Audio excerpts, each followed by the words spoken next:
Evening, everyone. So 5:30 p.m. Declaration of opening is made for tonight's forum meeting. So for members of the gallery or members of the public, members of people online, and all of us, which don't need reminding, but I'll say it anyway. Tonight is a forum meeting. It's not a decision-making night, so it's an opportunity for councillors to have questions asked or ask questions, and for the officers to give the answers to help us making our decisions next week. We have an opportunity for the public to participate, which I'll direct you through.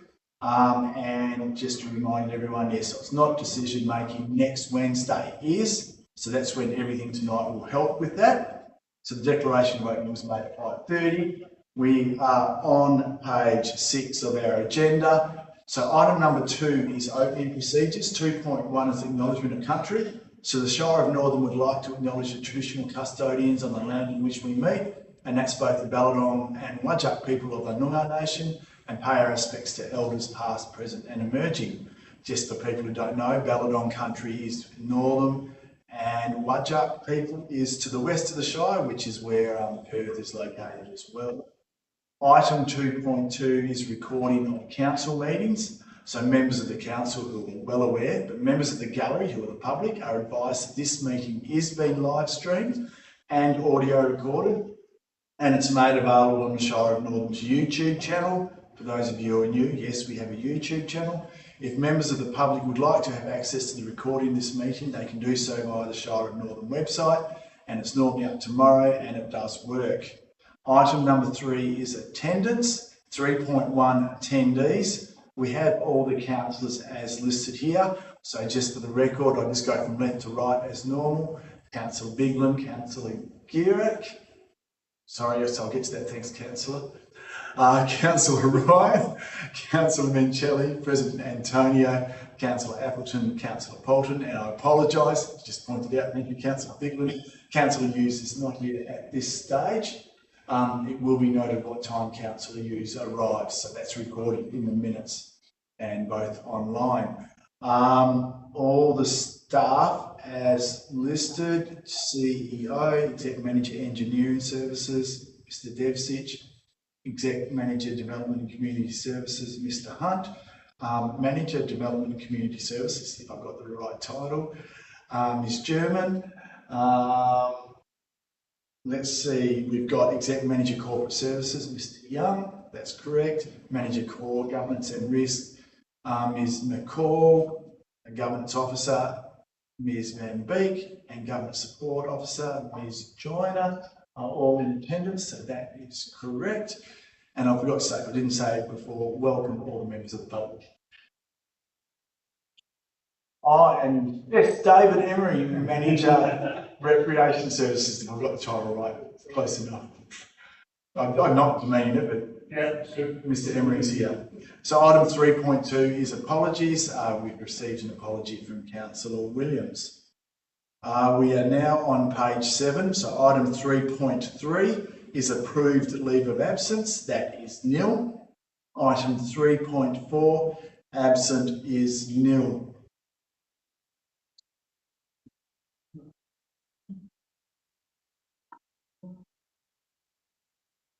Now we're on page 8, so this is going to take a little bit of time, everyone. So this is item number 4, disclosure of interests. Councillors are able to provide them before we start the meeting or just before the item is discussed. So I need to read these out. So we have first one, I'm going to do them in the order, is 13.1.1. And this is President Antonio, that is myself. This is licence and lease agreement, Bird Hall Precinct. It's an impartial interest. President Antonio was prior president of the Adelaide Hockey Association. Hockey mentioned in the report, and the people asking queries about that tonight are known to President Antonio. So that's 13.1.1. And so that's just a reminder there, that's below that. So 13.1.1, 13.3.1, Councillor Polton has declared impartiality. Proposed local planning policy, tree retention. Members that have provided comments are related to Councillor Polton, that is impartial. 13.3.2, state significant development application, proposed hydrogen plant extension to solar farm. President Antonio, that's myself, has declared impartiality. The owner of the land mentioned in the report is known to President Antonio. And Councillor Biglan has declared impartiality in the same item. The owner is known to Councillor Biglan. The next item is 13.3.3. We have a number of councillors who have declared an interest in this item. So this is scheme amendment 2.1, I think it is, not 21, 2.1, Wandera Rural Town site. Just 21, so Wandera Rural Town site, I'm reading my own writing. President Antonio has declared impartiality. Applicants are known to President Antonio, with one applicant being a fellow councillor. Councillor Ryan has declared impartiality, same item. The applicant is known to Councillor Ryan. And just going back 13.3.2, Councillor Ryan has declared impartiality, as the applicant is known to Councillor Ryan. 13.3.3, sorry, my apologies. Councillor Polton has declared impartiality. Councillor Biglan, who is mentioned by name in the report as the owner or applicant, is known to Councillor Polton. 13.3.3, Councillor Appleton, whose same item, has declared impartiality. A person mentioned in the agenda is known to Councillor Appleton. Same item, Councillor Mancelli has declared impartiality. Owner of the property is a fellow councillor who is known to Councillor Mancelli. I have done all councillors listed there. Councillor Ryan as well, and Councillor Biglan has declared proximity. So Councillor Biglan cannot take part in any discussions, which is question and answers tonight, and question and answers as decision making next week. So Councillor Biglan, as Councillor Biglan knows, Councillor Biglan will leave the room if any deliberations come up on that item. And Councillor Biglan will remind me, because I know Councillor Biglan is part owner of the area for the requested amendment. Councillor Gierat has declared impartiality in the same item. Proposed scheme amendment application is submitted on behalf of fellow Councillor Biglan, who has land in the amended area. So we now go to 13.3.4. Which request for extension, Spencer's Brook Station Masters House Management Plan. Councillor Gierat has declared impartiality. Some members of the Spencer's Brook Progress Association are known to Councillor Gierat, and the previous chairperson of the committee is a past work colleague and a personal friend. But just reminding everyone that is impartial only. 13.3.4. Councillor Polton, same item, has declared impartiality. Members of Spencer's Brook Progress Association are known to Councillor Polton. Councillor Mancelli has declared impartiality. Some of the committee members are known to Councillor Mancelli, and Councillor Biglan has declared impartiality. Same item, some of the Spencer's Brook Progress Association committee members are known to Councillor Biglan. So I've done all those. 13.3.5. 13.3.5 is proposed shed for Atkinson Street Northern. President Antonio, that is me. I'm going to amend this if I find out exactly, so it's to the best of my knowledge. I went to school with the owner mentioned in this report. I'm just not sure if it's the same person, I'm just going by name. for 10 years if it is the same person mentioned in the report. So I'm just declaring impartiality. So I'll confirm later on whether it's the same person. So that's 13.3.5. Sorry, that was 13.3.5. 13.4.3. Just make sure President Antonio, that's myself, has declared impartiality. This is a rates waiver request, Northern Country Club, A11234. Country Club executive and members are known to President Antonio. The executive have mentioned this report to me prior. That's the only one I've got for 13.4.3. And sorry, I'm just going back to 13.3.5. So that's my mistake. Councillor Ryan has also declared indirect financial. So the applicant is known to Councillor Ryan's business. So Councillor Ryan won't be able to take part in both discussions. Just going to get clarification of that as well. So that's 13.3.5. And the next item is 15.1, which is motion to change Council Decision C3222, a pedestrian access way adjacent to 16 Brown Road and 51 Olive Road, 1 Dowie. President Antonio, that's myself, has declared impartiality. Some property owners in the vicinity of where this action is being requested are known to President Antonio. Councillor Ryan has declared impartiality. Residents near the lane are known to Councillor Ryan.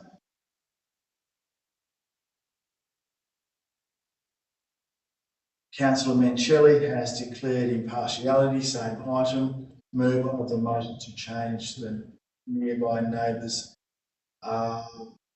Notice of motion to change, full stop. Nearby neighbours are known to Councillor Mencheli. And Councillor Biglin has declared impartiality, same item. Property owners adjacent to Brown and Olive Road are known to Councillor Biglin.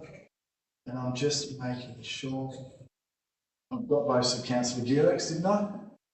I did pick up both yours. Yeah. And I've just got one more. So we're going back to item 13.4.3. This is the rates waiver request, Northern Country Club, A11234. Councillor Mencheli has declared impartiality. Some members of the club are known to Councillor Mencheli. Councillor Girex is going to declare that's 13.4.3. Councillor Girex. The same item.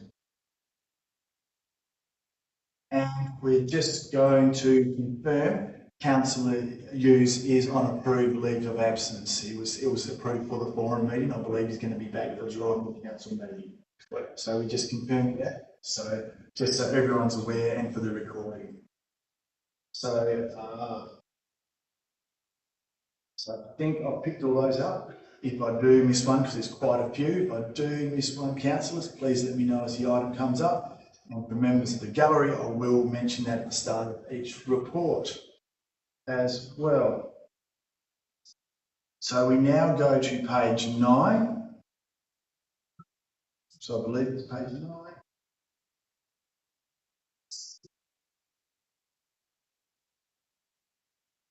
So this is item number 5. Oops. Yeah, that's correct. Item number 5, announcements by the presiding member without discussion. So that's taken as read. That's my report. So that's there. So then we go to page 11.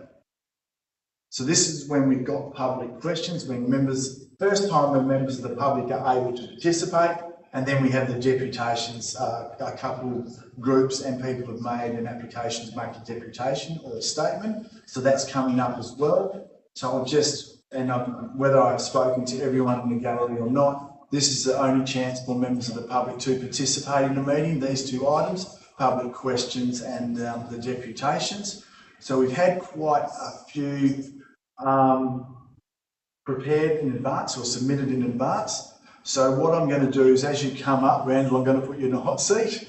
Just going to ask you to come up and either stand or next to Councillor Biglan or sit next to Councillor Biglan, only because it's been recorded. And can you just please state your name just so the microphone can pick it up? So, and as I said to Randall, I'll do a couple of yours because we're supposed to do two at a time, then I'll come back to you, if that's all right.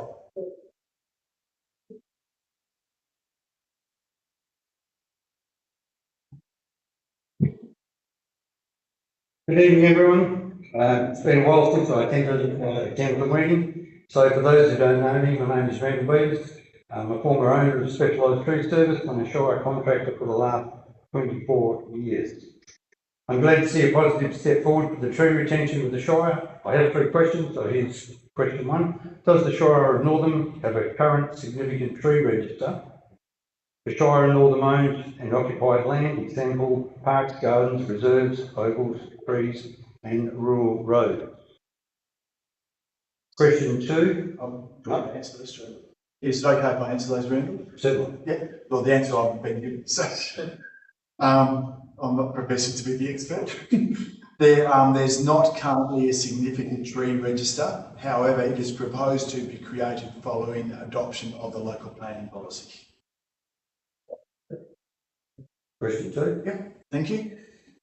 How will the Shire of Northam police and enforce its policy? Okay, so the answer we provided is initially a community education approach will be taken by the Shire, and then it will be similar to any other compliance action, which is reliant on community reports and staff observations. Actually, I may as well just get you to do your third and stop the Jack in the Box thing.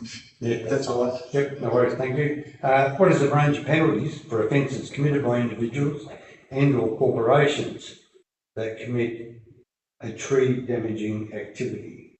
Okay, you're going to like this. So as per the Planning and Development Act 2005, a person who commits an offence under this Act is liable to a fine of $200,000, and in the case of a continuing offence, a further fine of $25,000 for each day during which the offence continues, or in the case of a body corporate, a penalty of $1 million and a further fine of $125,000 in respect of each day on which the offence continues. Additionally, breaches can be dealt with by infringements, which are $500. So hopefully that's answered them anyway, but you're quite welcome to submit it again. And just for Randall and anyone else, we do have a section for question and answers next week. So if not answered to anyone's satisfaction, you can still ask further questions between now and next week. That's fine. Retrospective would be terrific. Now I do have some, Trent, I'll get to you in a minute, I do have some submitted, so I'll go through these first. Actually, no, I'll do Trent.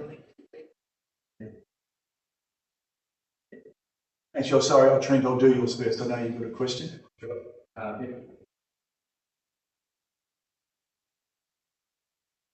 Good evening, everyone. My name is Trent Frost, and I'm here representing 2 different organisations. One is Northern Cricket Association.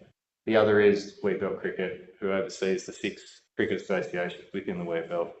I do have 2 questions. The first from Northern Cricket Association regarding the condition of Berthorpe Reserve and the cricket wickets. The question is, there was some remedial clay work required on the cricket wickets, which we were under the assumption was scheduled in. Is there a plan to carry out the remedial clay works on the cricket wickets at Berthorpe Reserve? I'm going to prepare to start. Thanks, Trent. There's no plan I'm aware of at the moment, but I'll find out and take it on notice and get back. Thank you. The second question I'm asking on behalf of, in my role as the chair of Wheatbelt Cricket, so overseeing the 6 cricket associations within the Wheatbelt. One of my roles is identifying suitable towns which have suitable grounds to host cricket carnivals in Western Australia, regional WA. My question is the Shire of Northam interested in hosting cricket carnivals, for example, the Country Cup and the Junior Cricket Champs.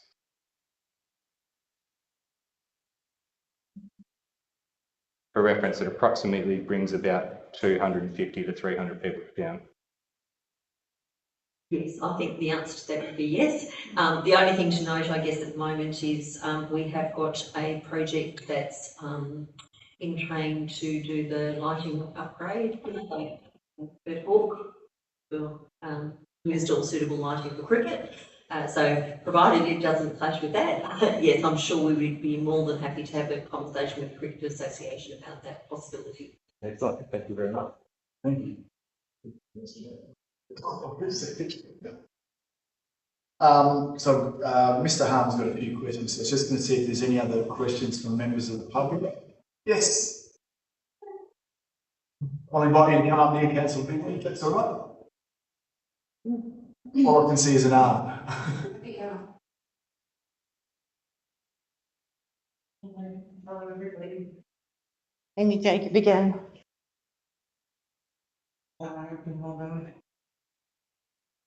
Comes to my attention that your senior ranger, Kelly Walters, has effectively immediately resigned from her position as senior ranger. She has completed 30 years as a senior ranger. She's put a lot of time and effort into helping the community in large amount of ways, to be honest. So to be able to hear the news that yesterday she had office and looked at the door. Yeah. But I'm very grateful for Kelly to actually have opened up to me and share her feelings and how things have transitioned to this point. And I would tell you all the best of her retirement and her future. I would like to ask the Shire. We have 3 rangers, one of them who is a trainee.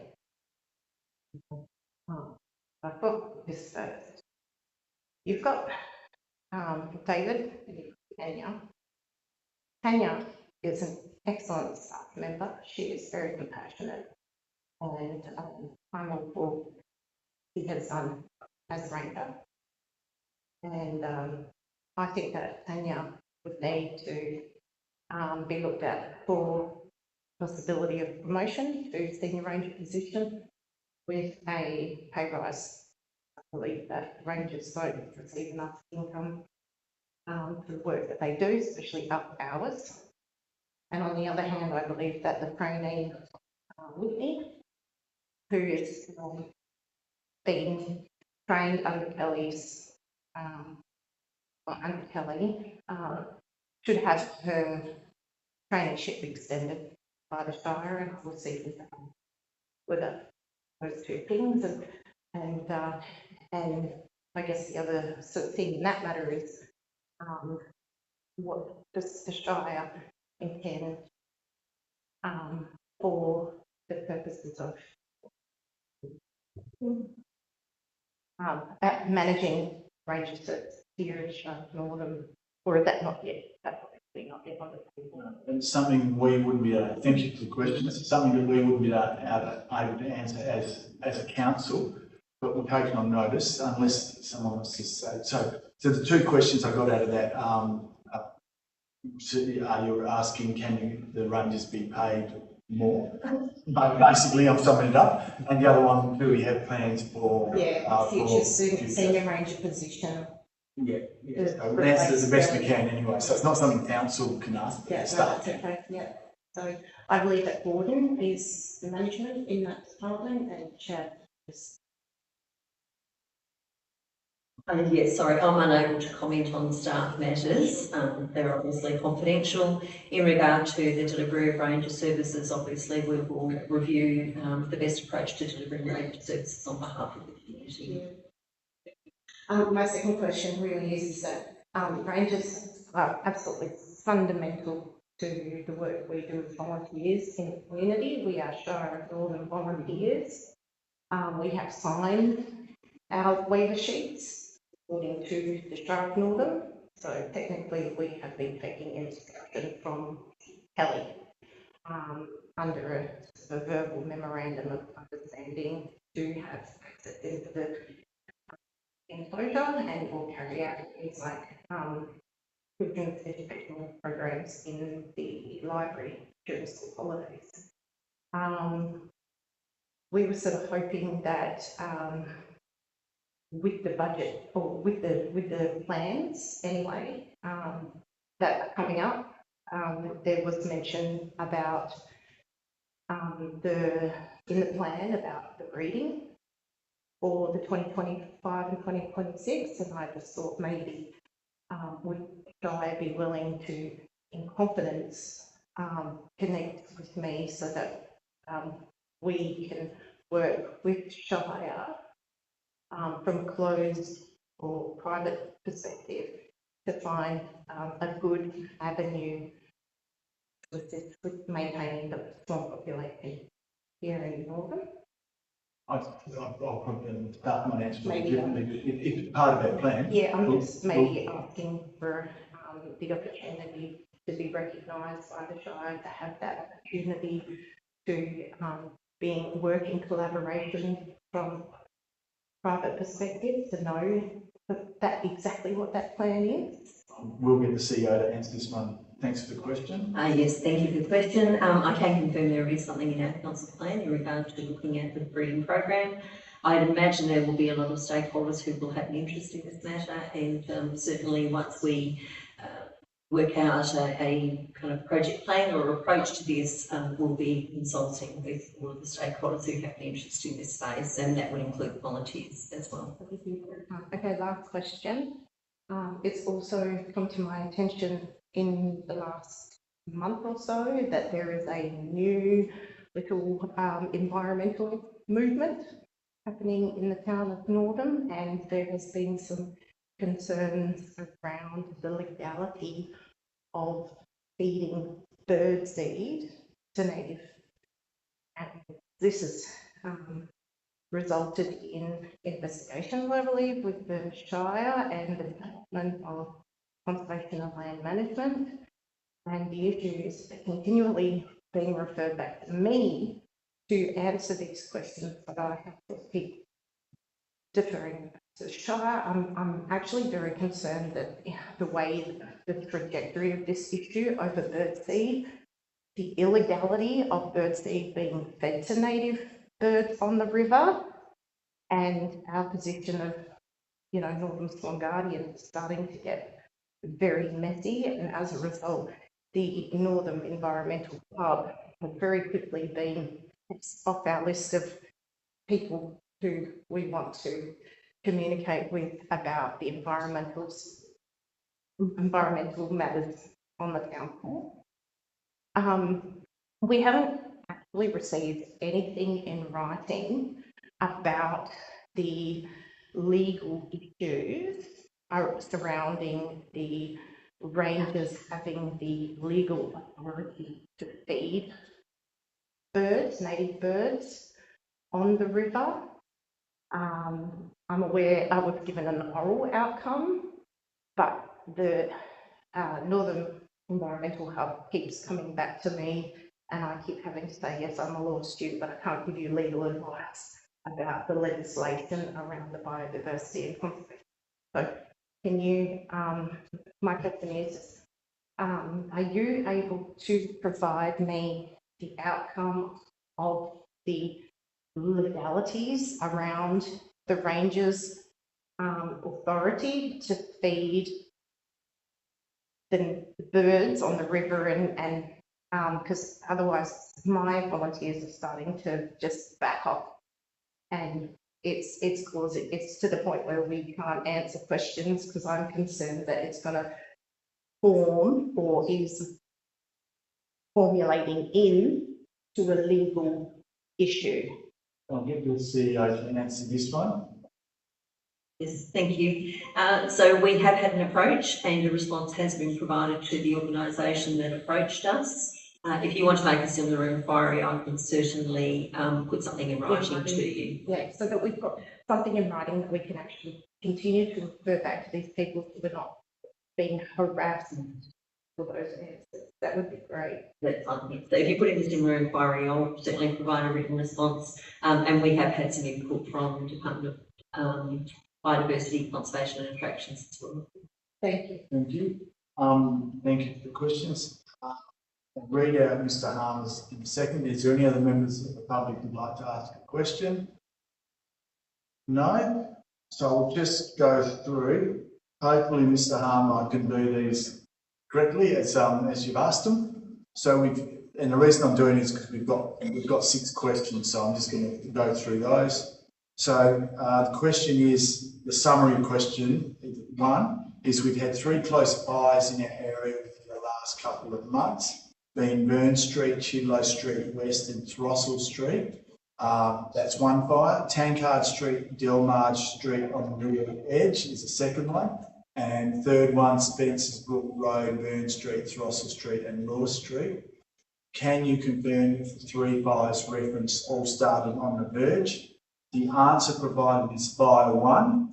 So that was Burn Street, Chidlow Street, started in a paddock. The cause was an accident due to a cigarette butt dropping when slashing the block. Fire 2 was Tankard Street, Delmarge Street on the River's Edge. Fire on the verge, cause unknown. Fire 3, which is Spencer's Brook Road, Burn Street, Throssell Street. Fire in a tree close to a house, cause was malicious. Summary of question 2. Council verge maintenance in the area. Do we have records of what was done on the verges for the areas in question? That's Burn Street, Tankard Street, Spencer's Brook Road, etc. The answer is Spencer's Brook Road was sprayed 3 metres off roadside for asset preservation as per the Shire's verge policy within the past 12 months. The approved verges within the town site had been sprayed in late November. West Northern Primary School from Hapgood Street to Parker Street and King Creek from Throssell Street to Crow Avenue was sprayed. Next spray round is by end of March 2025. So it looks like it's scheduled. Summary of question 3. Was the property at 10-12 Knight Street included in the pre-season warning letters and were works orders and infringements issued? The answer is this property is subject to the requirements of the Shire's fire break and fuel load notice, and appropriate action has been taken to facilitate compliance. So summary of question 4, responsibility for road signs blocked by vegetation. Answer is on state roads, Main Roads WA is a responsible entity. Local roads are managed by the relevant local government, and private property is the landowner responsible for private property. Summary of question 5. Any staff that have visited the sites of the fires and specifically the house on the corner of Burn and Throssell? The answer is Shire staff have visited the fire locations multiple times post-incident, but no specific residents. And Mr. Harm would like to ask another question. Following on from that, is anyone going to follow up with a visit to the owners of the house or the residents of the owners of the house on the corner of Burn Throssell Street to check on their welfare? That was a question. I can't give an answer to that one. I guess the answer to that is at this stage we haven't, but that is something we can do as a follow-up as part of the ongoing debrief from the incident. Thank you. And I just wanted to do the last call for any public questions. I know we just had quite a few. No, so then we're on page 11 still. Item number 7 is response to previous public questions taken on notice. That is nil. Item 8 is receiving of petitions, presentations and deputations. 8.1, petitions is nil. 8.2, presentations is nil. 8.3, deputations. I do have a couple that are going to be made. So I'm going to invite Jeff Hall and Kathy Saunders up. Jeff Hall to start off with to make a deputation.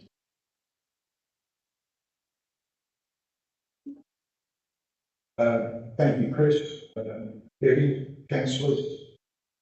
workers in the gallery. Thanks for allowing me the opportunity to have a chat. We're here to talk about the waiver of the rates at the Northern Country Club. I'm currently president of the Northern Country Club, and Kathy is secretary on the board, and Kathy will add some comments once I've finished. I've been in Northern about 7 years, and prior to that in Perth for about 10 years, and prior to that I was about 12 years in Northern. So I was here when the amalgamation took place at the Northern Country Club. We were very fortunate at that time because we had members of the club that were ran the sport and recreation office in town, and we had quite a few councillors as members of the club, and things got done.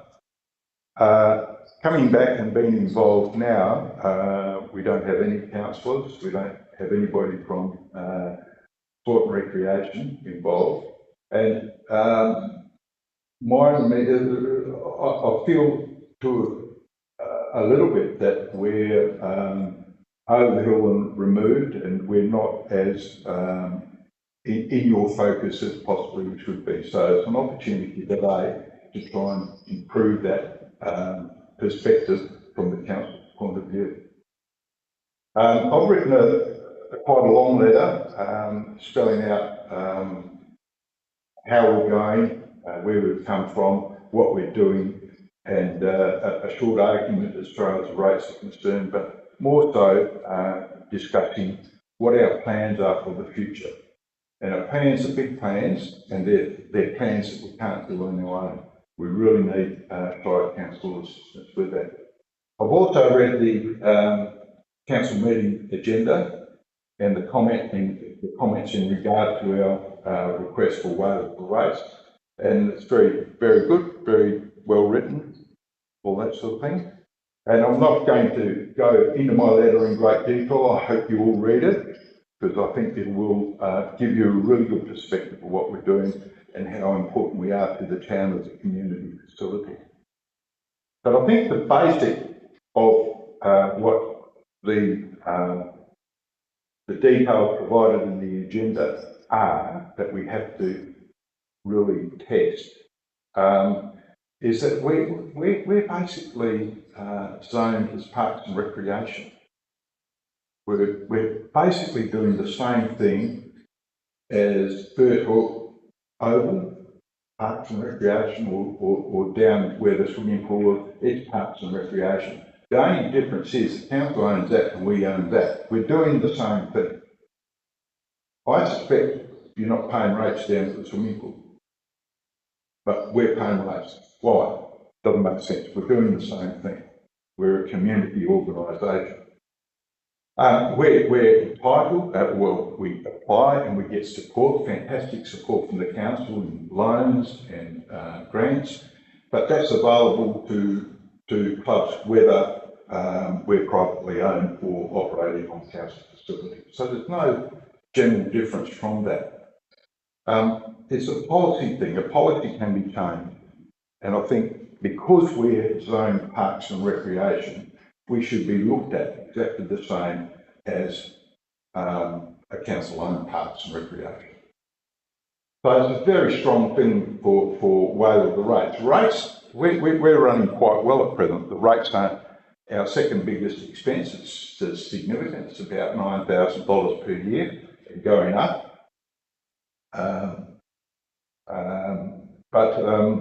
You know, it would be fantastic for us to have that waived in the same way other sport facilities don't pay rates. Now, I know sporting clubs pay fees, but the council provides upkeep and support to justify those fees. We're self-supporting, so it's a completely different situation from that point of view. We feel that we're ideal candidates for big capital injections because we are able to manage that capital investment without further cost to the council. And when you look around the countryside, you think of York and their sporting facilities, the amount of cost that goes into them from the council is quite significant. our cost to councils has been very insignificant over a long period of time. So I'd commend to you our argument that we are sport and recreation, we are zoned recreational, we are the same as every other council facility in town, but we pay rates, which seems unfair. That's the argument. Kathy, you got something? Thank you, Jeff. Well presented. This request was put to council, or to the CEO, Debbie Byrne, 12 months ago. So it's something that we've been working on in the last 12 months, and it's something that we take very seriously. And like Jeff says, okay, you have a policy, but there's no reason why policies can't be changed. You don't have to keep doing what we've always done in history. If we did, we wouldn't move forward. I've been associated with the Northern Country Club for 25 years. Since the inception, it was amalgamation, it was forced on by the government, and it brought existing bodies. Tennis, for example, was on Shire land, so and then we were more or less forced to become a part of the Northern Country Club. And then the squash too, they were located in where Woolworths are in that vicinity. And again, they were forced up there, and then golf, obviously, we took over or became a part of that facility, and with a new clubhouse. And I've been passionate about the Northern Country Club since its inception, and have been a long-term member. We have had a strong board, and I can tell you, we've certainly had. You can read that report, and it looks really good. We're up here, but I can tell you what. We've been down there, and the amount of fundraising we've done to support that club and to keep it going is huge. And I'd like to think that next Wednesday when you meet here, that when you perhaps look at that recommendation, give it some thought, and I'd like to see that overturned. We would like to see that overturned to support a unique country club. It's a unique organisation and supported by a lot of people in the community and out of town, and we bring a lot of wealth into the town as well. People come in and they spend money in Northern. I have a copy here of the letter that Jeff has written. I'm not sure if he cited it at this point, but I have a copy here. Importantly, I also have a copy of the signage that presents itself on Gamelling Road. Here we go. It says Country Club, Golf Course, Tennis Club, Squash Courts, and up the top it says Shire of Northern. So there's certainly some ownership by the Shire of Northern. So I think we need to work together. It would be wonderful to see a tennis court, for example, that moves on from the grass, where the volunteers are ageing, they can't continue down that line. We have to look at something new and something better, something more manageable, and also to have courts where the public can come in and pay for the use of that sport. We're trying to encourage sport. We're trying to get everyone up and healthy, and participation. It's more than just playing sport. It's good for your mind. It's good for your well-being. That's probably about all from me, but I really hope that you read that report, give it some consideration, and I think we need to move forward together. Things can be done different from what they have been in the future, in the past, maybe. Thank you. Thank you. Thanks, Kathy. Thanks, Jeff. Thanks, Kathy. Very good presentation you did there. There we go. I'll put it around. So I'll just leave this to you. If you leave it there, and And don't forget to include us into our plan for the future. It's 2022 to 2032. thank you. Now we have a deputation from Mr. Aaron Gibbs.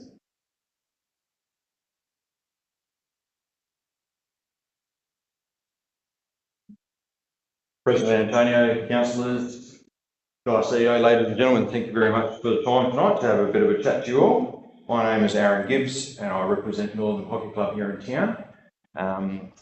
I have come in tonight to put forward a couple of points and also to thank the Shire staff who have been working with to help work through our new lease agreements for the hockey over at the Burport complex. So as we know, previous speakers have already said that sporting is a bit challenging here in the country areas, and we find that with hockey as well, that we ride that wave of our numbers go up and down, up and down, up and down. So it's just how it is. We're all doing the best that we can to make sure it works. Part of that is to be able to get costs down, so we don't obviously have to pass on costs to the end players, the consumers, and so on and so forth. So quite a simple one, part and parcel of the lease agreement that we're looking to put forward is that we will be incurring costs as the hockey club. We ask, quite simply, that the Shire of Northern consider waiving the document preparation fee for the new hockey club lease agreement. Thank you. Thank you. Just start providing that was very quick and short. Now, as you've done with your item, as we're doing here, people are quite able to go without reference to me, so that's fine. Now, I just wanted to make sure there was no more deputations. Deputation. No more questions. Trent, you'd like to make a deputation, please? Yes. Councillors, everyone again, thank you for your time. The deputation that I'd like to make is the same request that Aaron Gibbs has made on behalf of Northern Hockey Association. Northern Cricket Association also run very tight finances, and there's a very amicable agreement between the three sporting associations in town that use those facilities, between hockey, cricket and soccer, to share, cooperate and use of those facilities, and also make sure that it's still available for community use. Northern Cricket Association requests a waiver of the document preparation costs. The only other comment I'd also like to add, Northern Cricket Association do sign a memorandum of understanding at the start of each summer around September, October. Part of that is the Shire do promise to mark the boundaries at the start of the season and make sure that the grounds are available when we've made bookings. I note that the grounds were not available for the bookings made on the 1st of February 2025. Thank you. Thank you. I'll just ask for that waiver request if you haven't put that in writing yet, please. So deputations from a member of the public? No? Then, and I've advised the members of the public, I'll bring the items forward in a little bit, so you're quite welcome to stay for your item. So on page 12, which is item 9, applications for leave of absence, which are nil. Then we have item number 10, confirmation of minutes. 10.1, confirmation of minutes from the ordinary council meeting held 22nd of January 2025. See if there's any queries or clarifications from that, councillors. No? Then we have 10.2, confirmation of minutes from the annual general meeting of electors meeting held 22nd of January 2025. Any questions or clarifications, councillors? No? And then 10.3 is notes from the council forum meeting held 19th of February. That's from tonight. So we'll deal with that next week, and I'll allow questions because that is a new one. Then we're on still on page 12, which is item number 11, which is items brought forward for the convenience of those in the public gallery. So I'm going to do these in the order of the agenda. So I'm going to bring forward first is 13.1.1, licence and lease agreement for precinct. Just a reminder that President Antonio, that's myself, declared impartiality in this item. So President Antonio has declared impartiality and impartiality interest in this item and declares that he, which is myself, will consider this matter on its merit and vote accordingly.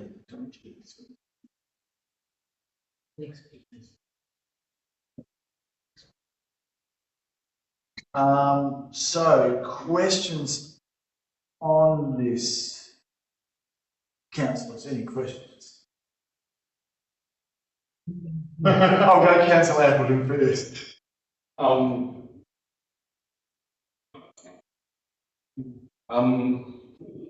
In the agenda item, it talks about how they're going to do the costings for power usage based off the change over the previous years.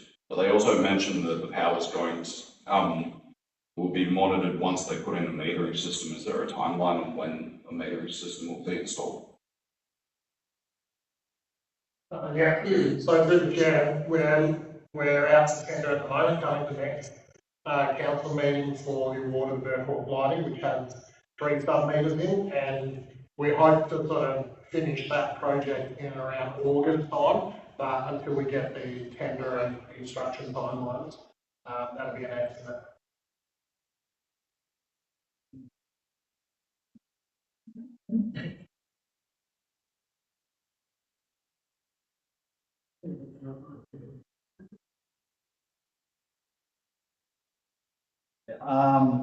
Councillor Holton. It's either of the hockey club. I don't know. Actually, I might refer that if I'm allowed to do it. Judge, you know. We can ask the question and find out for the next meeting. Thanks. Yeah. Further questions? Yeah. Sorry, I saw Councillor Bigland first, then Councillor Michele. There is, under this lease arrangement, who currently or who will be doing the mowing of the ovals or preparation of the ovals and the maintenance of that? Is that part of, obviously the hockey oval doesn't have its asset, but if that was to get damaged or fixed, is that under the normal conditions of our lease agreement? But the virtual oval is obviously lawn. We're not playing soccer on the hockey oval. No. So who's maintaining? Is the Shire mowing the lawns? So the hockey and the soccer take the lease monies, but so I'm just trying to get it right in my head. The Shire actually mows the lawns, does the maintenance, empties the bins, all those sorts of things as part of their requirement. So the oval's not included in the licensed area, that's separate, and the sporting associations pay an annual fee, which the manager of recreation and youth might be able to provide a little bit more information around that, but they're not included in the lease area. Same with the hockey pitch, it's not included in the lease area. I'll go to Councillor Michele first, and that's Councillor Bigland's got a pop-up. Yeah, my question relates to the preparation of the lease for the hockey club and the cricket club. I'm just wondering why why council can't use a standard licence or a lease without going to the legal evils around town. You know, we probably use the same with the lease or licence agreement over and over again. Are we beholden to the legal fraternity? A response if I could. I've asked that question previously. Yeah, so it has been raised before. Where possible, we do use a template, but if there's varying conditions around the terminology which must be used, so for example, if there's specific wording around the metering and how that split works, staff are mindful that it needs to be legally binding, so that's where we do use professionals to assist with that process. Thank you. I think Councillor Bigland would have a follow-up question. What is the proposed or an estimate for the lease being drawn up, and is that split 50-50 between the hockey and the soccer, or is it 75 whatever? So a lease is proposed for hockey, so that would be a separate agreement to what is proposed for cricket and soccer. So soccer and cricket could share the cost because it essentially will be the same agreement, whereas hockey will have a different agreement. They're going over to a lease as opposed to a licence, and in terms of the cost, it's approximately $800 per agreement. So hockey's 800? Yes. And the soccer and principal clubs? We share. 800 would be shared.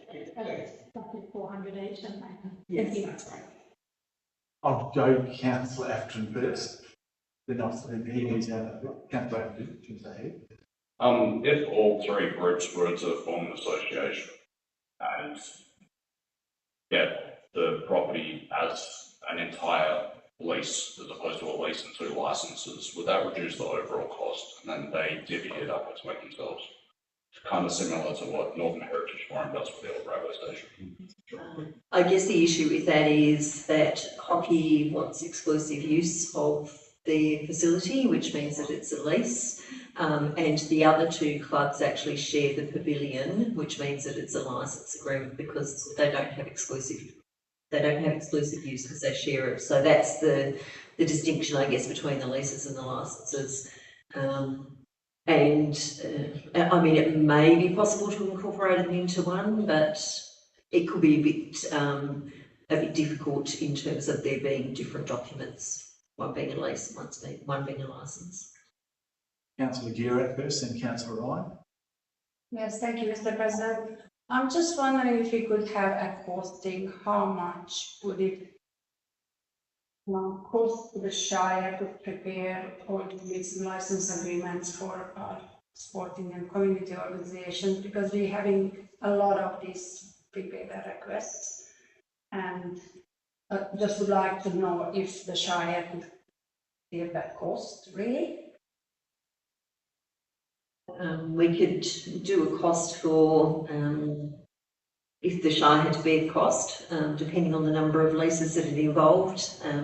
I would say it would be in the thousands because there are a number of leases, but we can have a figure available based on the number of community and sporting leases and licences that we have. Just a follow-up question, all these leases and licenses are generally for a 5-year term, is that correct? Yes, they're normally 5 plus 5. So that would not be all, of course, occurring all at once, it would be a greater cost over a 5-year period. Yes, except probably because we have been, over the last year or 2, tidying up a number of the leases and licences. We are bearing quite a lot, or there is a lot of cost involved at the moment. And in 5 years or 10 years' time, it's probably likely to be the same because they'll all expire around the same time. Councillor Ryan. Is it possible the next meeting to have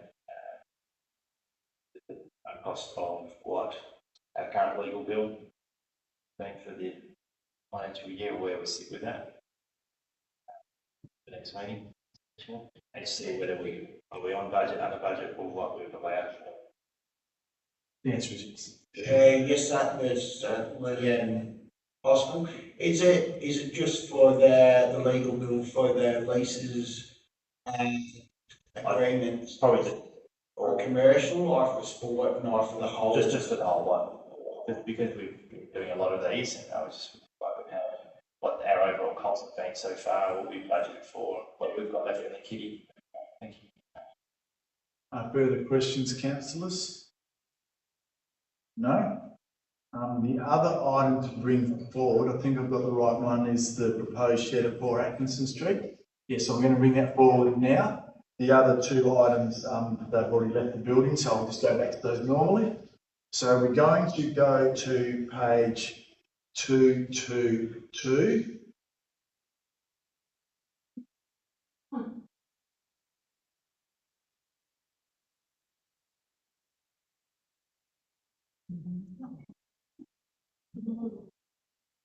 Just for the records, Councillor Ryan's just leaving the room at 6:29 p.m.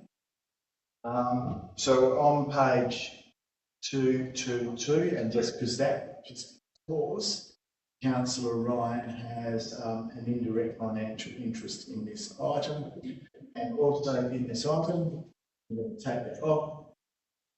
Actually, I'm going to do it because I do know, I'm assuming it's one of the owners of the property. I'm going to leave that impartiality interest in there. So we're on page 222, 13.3.5, proposed shed for Atkinson Street, Northern. Any questions on this, councillors? No questions. So you stayed here all this time, we've got no questions? Oh, sorry, councillor Appleton does have a question. So I've had a look at where the fence goes across in the corner and directly affecting the house on Burnside behind it. My question is, how much would a shed of that height and pitch block the light on the adjoining landowner's front property? At present, they've got a tree next to their house which already provides shade over the front two windows, but I'm not sure how much the shed itself would affect that at the front of the house. Get Mr Hunt to answer that question. So the shed of, how much would the shed affect the front of which? So you've got the shed that's on for Atkinson. There's a property directly behind it on the cul-de-sac on Burnside. The Burn. Yeah. The Burn. Property.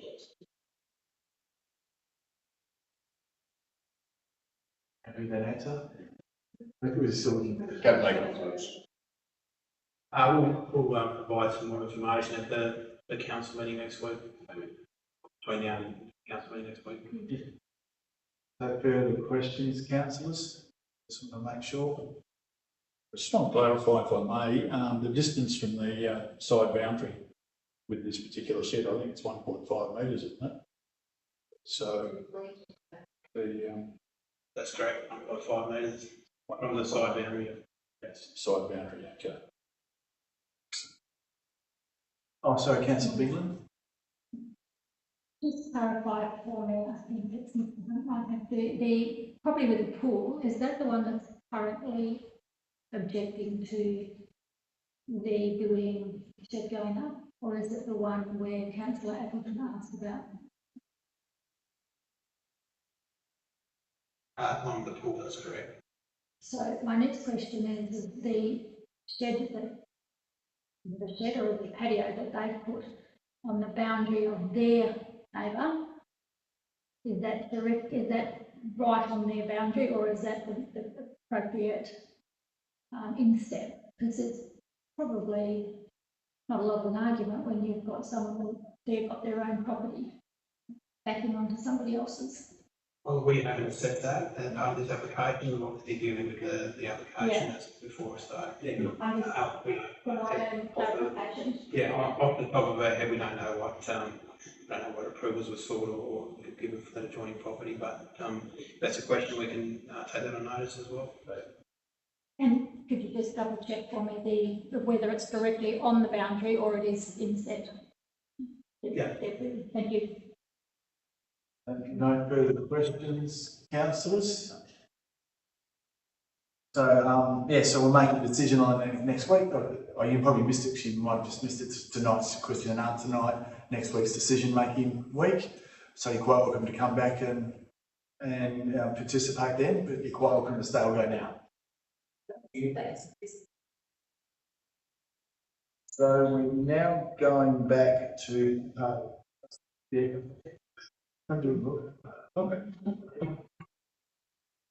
just to the camera, Councillor Ryan's re-entered the meeting at 6:33 p.m.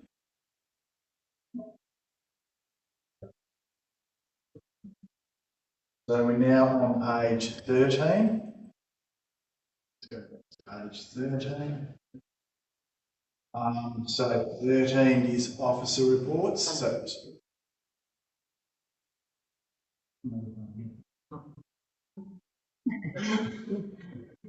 So item number 12 is reports of committee meetings, that is nil.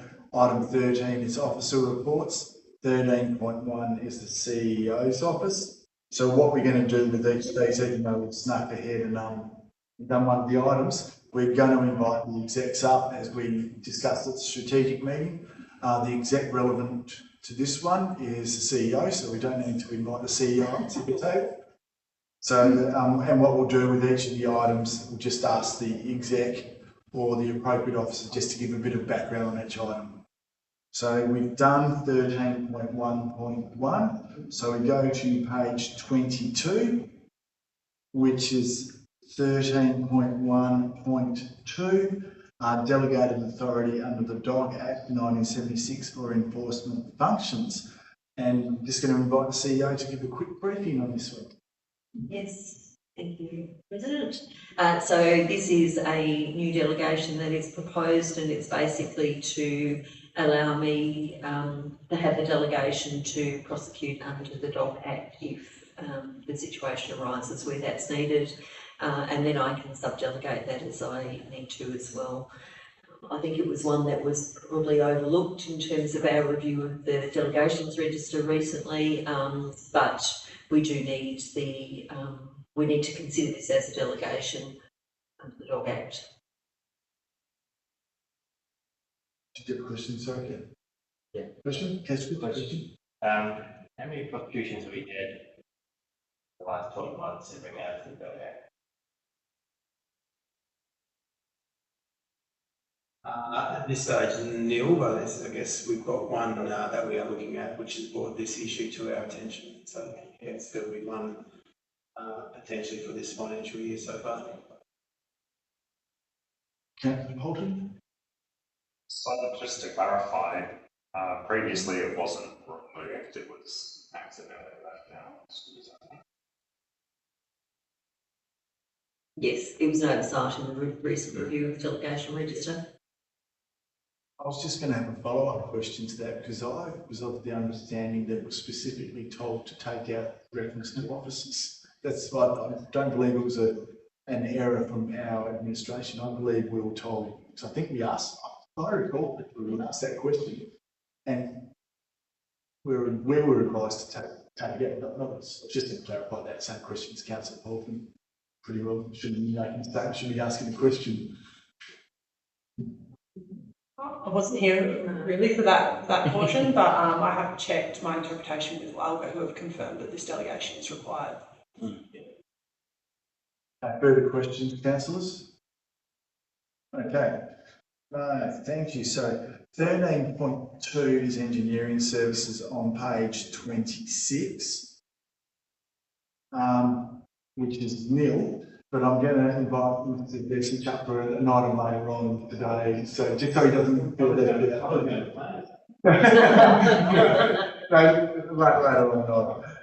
So then we're on to 13.3, development and community services. So we've got Mr. Hunt and Ms. German up, I believe. If you've got this, just in case.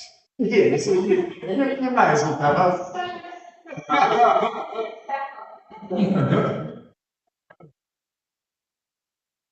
So we've got 13.3.1, which is proposed local plan policy number 27, tree retention. Just a reminder that councillors Poulter and Bigland have declared impartiality in this item. I erroneously just read out this disclosure of interest, but I need to do it next week when we're making a decision. So I'll do that next week, so if I've changed the way I'm doing it tonight. So I'll invite questions to our professional team who've just joined us at the table. Oh, sorry, I've done a briefing. I'll just finish my sentence. So in relation to item 13.3.1, the proposed local planning policy, 7, tree retention. Council adopted for advertising in November 2024 the policy as presented in this agenda.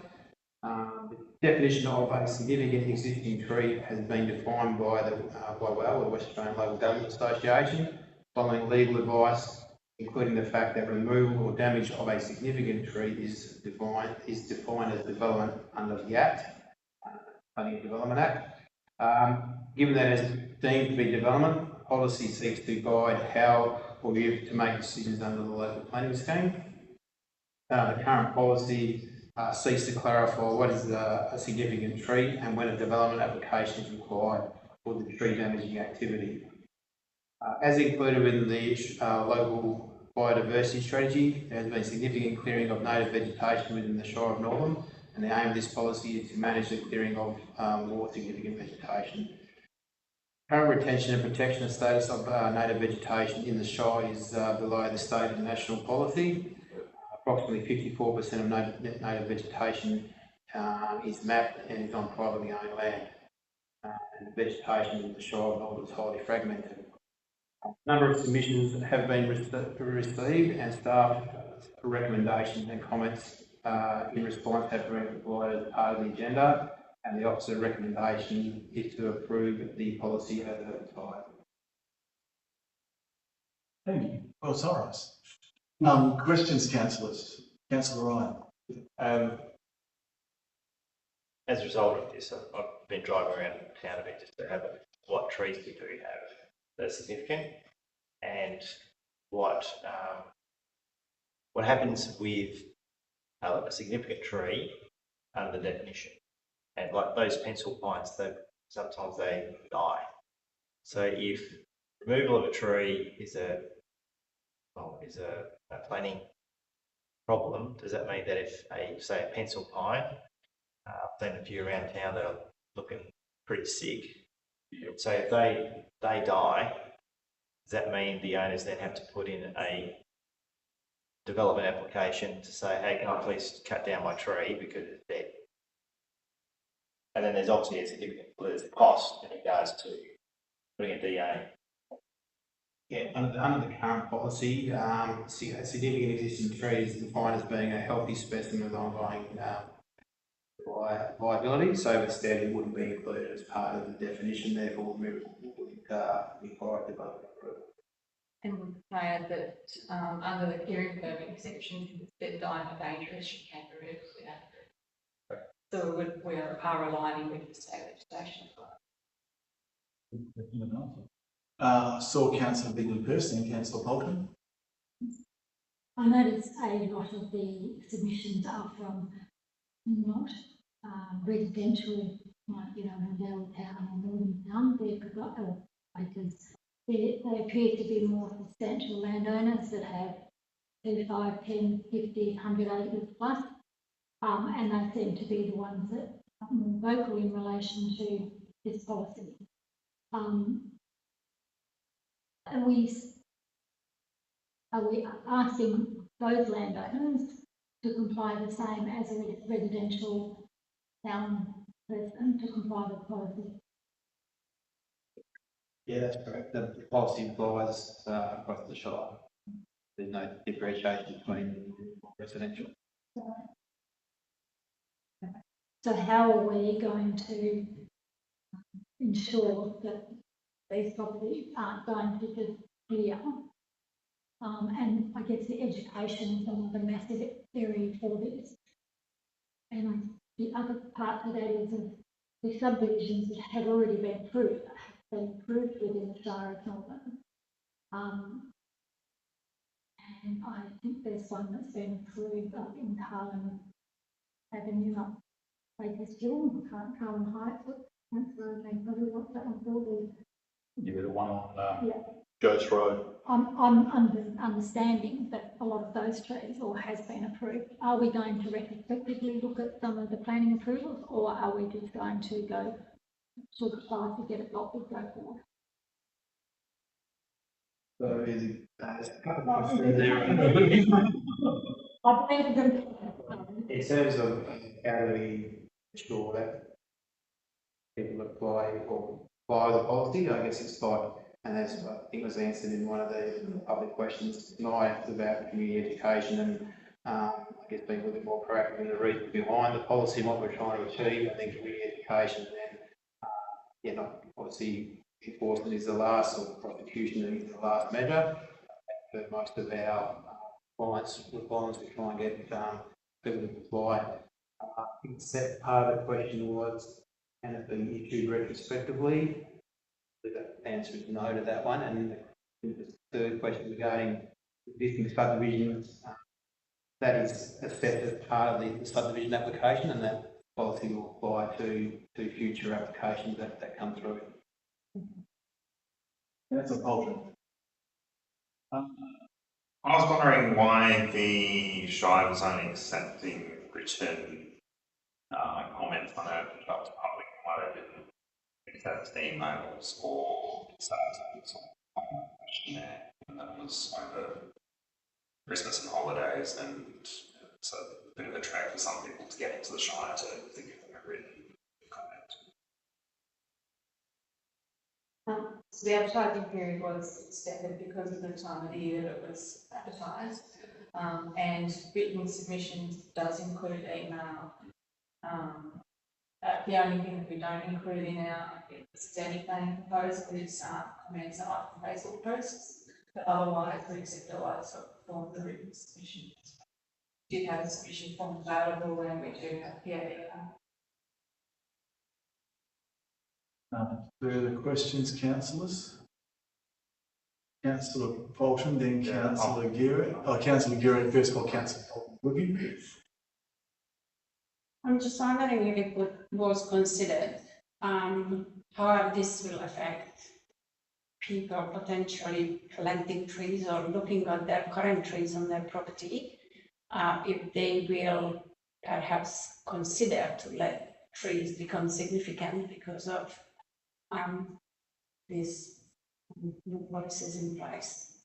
I'm just wondering if it will have on the long term a reverse effect. We might maintain the current significant trees, but will we have future significant trees growing? I'm not sure the answer to that question is. I think probably people that are doing revegetation or replanting on the property are generally trying to have got that revegetation and ethos of improving the property and contributing back to the environment. So I don't think that should be an issue, but I can understand this sort of question in terms of if people won't let it get to a significant tree, but I don't think that'll be an issue. I think most people generally are, if they're doing revegetation, they're doing it for the right reasons. Councillor Fulton? So there's lots of properties that have borders to road verge. My understanding is systemically that flag maintenance and overhanging trees and branches are generally maintained by the landholder. Even if they're trees that are growing on Shire land, who's going to become responsible for managing the assessment of significant trees on those regions? Is that going to fall to the Shire, or landholders going to continue to be able to cut tree overhanging branches and things to maintain their fire roads? No, the requirements of the wood by that fire rate order still will apply. So they still trim trees to comply with their fire rate requirements, and that's still permitted.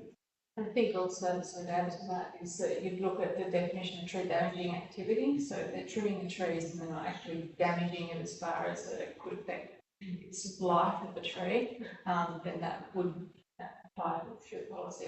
That would be exact words. So they wouldn't need to get an arborist first. No, well, as long as it's like, it depends, I guess, on the extent of the trimming that they're doing. If the trimming was likely to damage the tree to its detriment, then possibly yes. And we probably, through our education, suggest that they, if they're doing that amount of trimming that it could affect the tree, that they will seek somebody who has, like, not necessarily an arborist, but someone who specialises in tree trimming to ensure that they don't affect the life of the tree. Councillor Bigland? Do we know how many of the country shires in WA have adopted this policy or the Sigma policy? Question 1. And question 2, the arborists. Are we going to engage with the arborists because sometimes they're the ones that get called to remove big trees? Is this something you'll be educating, or be looking at educating them about making sure they don't take them out inadvertently?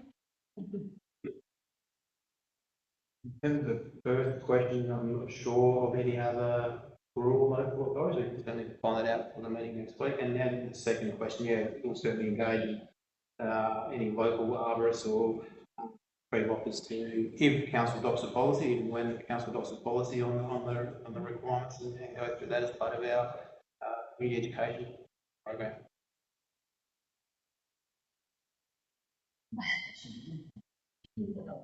Councillor Mincelli. Just in relation to substantial trees within the residential areas, I think if you look at the Australian Law Almanac, it says very clearly if there's a tree growing on the boundary line on one side of a property, the adjoining neighbour can sever the roots of the property line, cut the tree back at the boundary line as well, which can upset the tree and collapse it.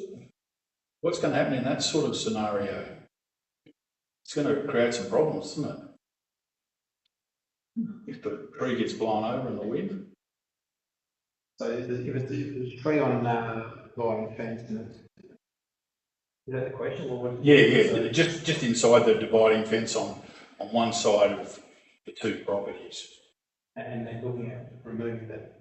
No, if the neighbour adjacent to that tree is legally entitled to sever the roots at the property line to stop ingress into his sewer lines, God knows what else, on his property, and also trim the tree in line with the property line. I wasn't aware of the tree issue in terms of you can trim on the fence line as part of the dividing fence of that. Yeah, that's covered by that. So you're allowed to. It's all covered there, is it? Yeah. Yeah, but in doing so they can potentially disrupt the stability of the tree, can they not? You know, it makes it very lopsided and you get a nice breeze come through and all of a sudden it collapses on the house next door. And so I'm not aware of the tree root being able to be trimmed or trimmed but removed, but I'll take that question note. Yeah. I can bring you the almanac if you like. Further questions, councillors? Councillor Guerra? Yeah, just if we could have just some kind of indication if before next meeting, if any of the rural or regional councils adopted that policy. Yeah. Appreciate it. Councillor Bolton had another question. How's the Shire planning on creating this list of trees located on private properties they're going to be requesting?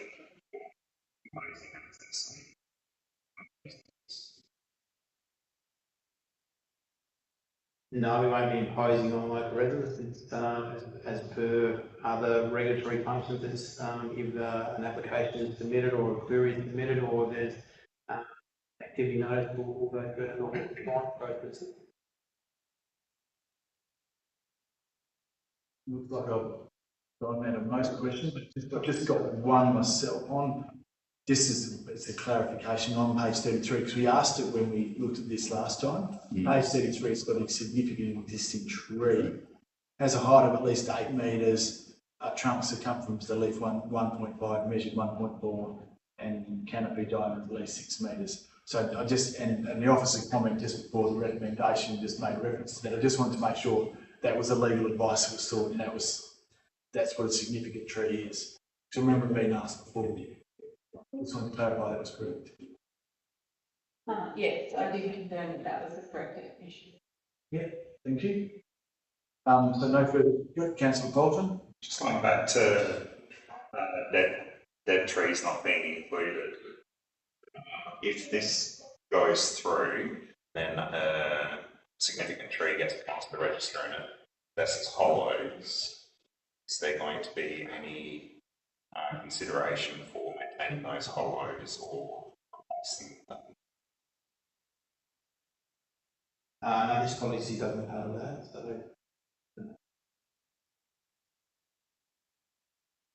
Then that's the question for the Councillor Bolton. You're going to have another question. What steps is the Shire planning on taking in the future to cover vegetation that isn't included in this, such as slow-growing small shrubs? So some of the tree oak species can take 100 years to grow into a pretty small shrub. They're overlooked in this. the question is, what other environmental protections are there for that type of vegetation? Yeah. I mean, obviously, if it's not covered by this policy, it can potentially, depending on its location, be covered by the Environmental Protection Act and other clearing regulations, etc. So, and also depending on where it's located, if it's in a rural residential zone that has building envelopes and the building exclusion zone, then outside of that, there is some other protection afforded through those individuals as well. Mr. Bolton? So this proposal seems to be targeted towards developments and subdivisions, then encompassing every man in his Stockton Shire. Is the Shire considered developing a significant tree register and coming up with an alternative solution that focuses on subdivisions? For example, in a subdivision application, you could have a vegetation slash tree canopy requirement, and if you have significant trees on the area, then you can use that to offset the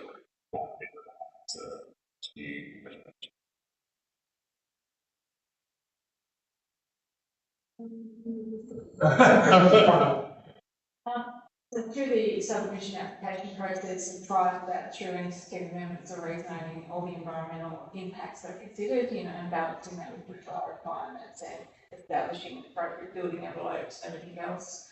So a lot of the subdivisions do have revegetation management or vegetation management plans that do have revegetation requirements. So that is captured through that process. So this is really only trying to capture sort of, I guess, probably not as targeted at everything, not necessarily development and subdivision applications. So if there's a significant existing tree on their property, then they would need to, we're trying to preserve that existing remnant vegetation that isn't captured through subdivision processes. Questions, councillors? But our esteemed officers are going to stay up here because they have a few more items. So 13.3.2 is state significant development application, proposed hydrogen plant and extension to solar farm. Just a reminder that President Antonio, Councillor Bigley and Councillor Ryan and Mr Hunt declared impartiality in this. Mr Hunt, impartiality is included within the public consultation undertaken by the State Development Assessment Unit. Okay, in relation to this item, an application has been submitted to the State Development Assessment Unit, and the determination of the application is made by the West Australian Planning Commission. Shire of Northern is being consulted as part of the State Development Assessment Unit's consultation. Shire of Northern is not a decision-making authority on the application. The current proposal is to extend the existing solar farm and to construct a hydrogen generation facility on the subject property. However, there's been no information provided on the timing of the solar farm extension. Council may recall a similar application was submitted and determined by the Development Assessment Panel in March 2024. The Development Assessment Panel refused the application with reasons for refusal, including the proposed land use classification as being a prohibited use on the property, basically defining it as an industry general, and the use being inconsistent with the definition of a renewable energy facility in the local planning scheme. The current application has been submitted as a use not listed, which to be considered, the use needs to be consistent with the objective of the rural zone. The officer recommendation is for the West Australian Planning Commission to refuse the application due to the reasons outlined in the recommendation.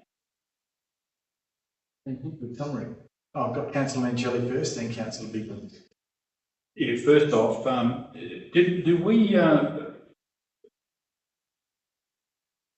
approve this application went to DAP, or did we say that we're happy for it to go ahead? Well, I thought that was the case initially. In the final Development Assessment Panel meeting in March 2024, the officer recommendation or the responsible officer report was to refuse the application. Yeah, all right, okay. So is there any scope for a scheme amendment, spot scheme amendment, given that, you know, there's a railway line in the area and a fairly substantial road? I know it's close to town, etc., but is there any scope to turn it into an industrial area? Because it's a fairly narrow strip of land, isn't it? What is the total area? Do we know off the top of our heads?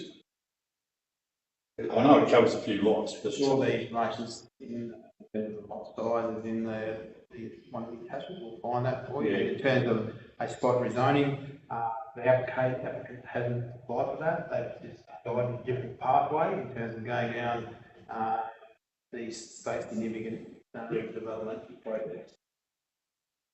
so could they go down that path of asking for a scheme amendment?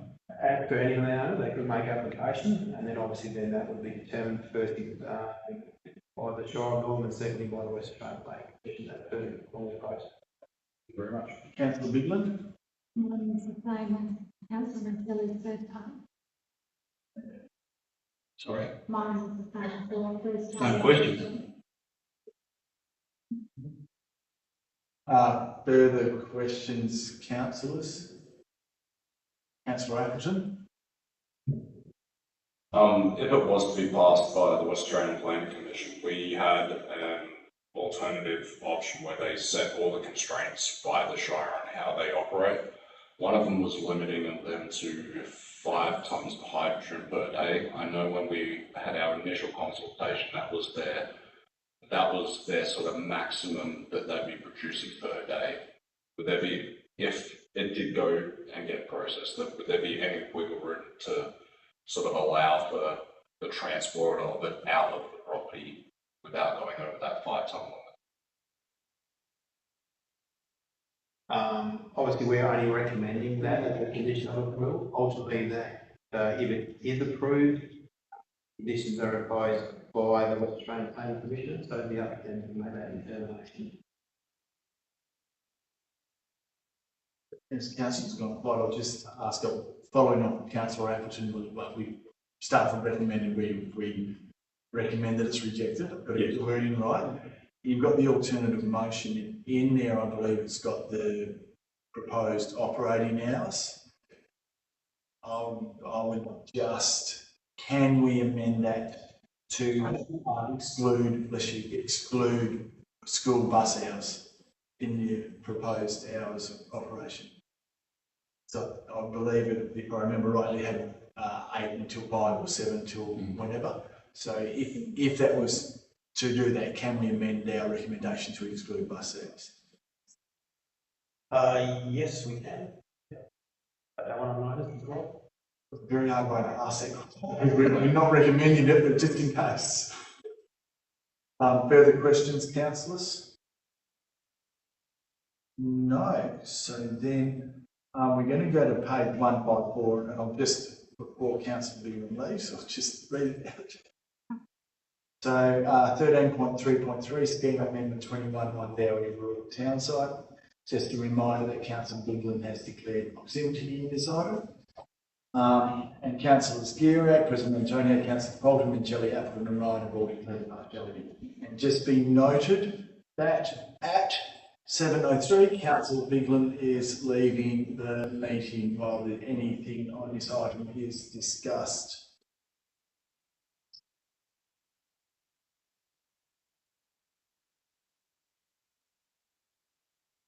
In relation to Scheme Amendment 21, the original rezoning request was adopted by council, considered by council, was to rezone 2 lots in the Mundawi town site. However, following that adoption, there was a requirement from the West Australian Planning Commission to increase the rezoning area to include all properties currently zoned commercial on the existing town planning scheme. The scheme amendment now proposes to rezone all properties within the Mundawi town site which are currently zoned commercial to a rural town site and was advertised on this basis. The rural town site concept was included in the recently adopted local planning strategy as intended to provide greater flexibility in the zoning of town site areas including Mundawi. Further amendment is currently under preparation for the remaining rural town site areas, the rest of the Shire of Northern.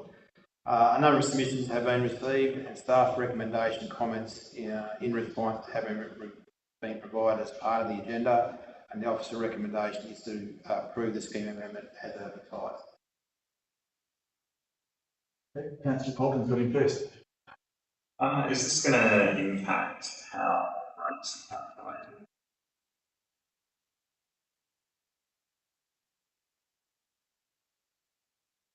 No, it was determined on the downside on the Second one is this going to impact the existing businesses on the other side? Existing businesses, they are getting zoned from commercial to rural town style, but the use that they're currently undertaking will still be permitted, and they have non-conforming use rights, so you operate even if it was a use that could undertake under new zoning, they still have that non-conforming use rights. So it'll potentially prevent other future businesses from establishing themselves in that area? No, depends on the use that they're trying to develop. Yeah. The objectives of the rural town plan is to actually increase flexibility, to increase and hopefully increase the sustainability of the town sites by allowing more flexible uses. So there'd be things like light services that wouldn't be permitted under the commercial zone, which will be permitted under the rural town site zone. So it's meant to be like I guess, an everyday need sort of type ability, zoning, yeah. So in essence, it does that very effectively, doesn't it? There's a whole lot of land uses that can be applied. It's an extensive list. Very extensive, yeah, I'm just going through it now. Yeah. No abattoirs though. It's good. That's one of the key words. So, further questions? Councillor Appleton? I just want a bit of clarification. I believe we had the West Australian Planning Commission come to one of our, it was either a strategic meeting or a special meeting about 3 years ago, suggesting this as a great way to sort of bring both commercial and residential together in small towns. I just wanted to clarify that that decision was brought before council before Councillor Bicklund was on council. We had that workshop before council, didn't we? Yes, I think so. I believe it was within my first year of council, prior to Councillor Bicklund being on council. That I noticed. Yeah. I think she was involved in those local planning strategy workshops, but I don't know that we specifically got down. Clarify that. Question I've got is, you mentioned that the other rural town sites, we're looking at other rural town sites. When's that likely to be, like 6 months, 12 months, 2 years? At the moment, we're preparing what we call an omnibus amendment, which is a whole list of little things all together. And that will also, that's also connected to the recent introduction of short-term rental accommodation regulations for all the Airbnbs and that type of stuff. So that one's going first, and we'll do that one and that will bring all those other things to the zoning table. And then we'll do this rural town site regional centre, which will actually be the north town site as well, into another one. So we're hoping before the end of the financial year, we'll bring the omnibus first, and then that other one will follow. Yeah, sometime after that, probably later this year. Probably half asking them just because of the comments and the feedback. So just further questions, councillors? And then we can please get Councillor Bicklund to come back in. You've got one more item. No, you, not you, but you generally.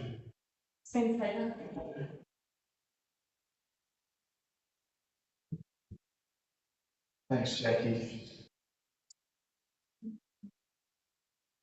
Welcome back, Councillor Bigland, at 7:09 PM, just for the record.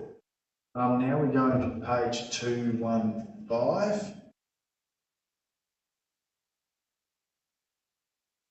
So 13.3.4, request for extension, Spencer's Brook Station Masters House Management Plan. 3.3.4, that's correct. So we've got councillors Gierak, Bigland, Polton and Mencelli have all declared impartiality in this item. And Mr Hunt's going to give us a quick briefing. I wasn't going to do an introduction this one, I was fairly straightforward, but off the cuff. Obviously, the Progress Association has gone through recent changes. They're now seeking an extension of the request for their timeline to submit the management plan. We believe that, and they have been in conversation with council staff and consultants, so we believe they're working towards there in terms of what's required for the building itself. So they only initially requested to April, but we think it's appropriate to give them the end of the financial year to have it submitted. Thank you. Very good off the cuff. Yeah, someone. Any questions, councillors? Councillor Appleton. In the agenda item, it said that they need to provide by the 19th of December. Council's decision was to give them a 6-month time frame, which was decided on the 19th of June. Is there any reason they didn't receive their email for the 13th of August? I believe there's been discussions prior to that, but it's only formalised in the letter after the discussions. So, yeah, not for why delay, but my understanding there's ongoing discussions from the council meeting and the resolution. I'll just clarify that. I believe there were discussions as soon as possible after the meeting, but then with the I guess what was happening within the Progress Association itself, I think we may have been asked for the kind of the official council resolution. So that's why there may have been a bit of delay, because there was conversations happening with the previous committee, and then we were asked to formalise that. Thank you very much, Mr Hunt. The biggest list. So now we're going to go to page 238. I'm going to invite Mr Young up. I should use the correct titles. So that is Executive Manager Corporate Services. So I've got to get used to using the correct title. And Mr Desich, I'm going to invite you up later when we do the budget, some roads and all. I think that's what it was.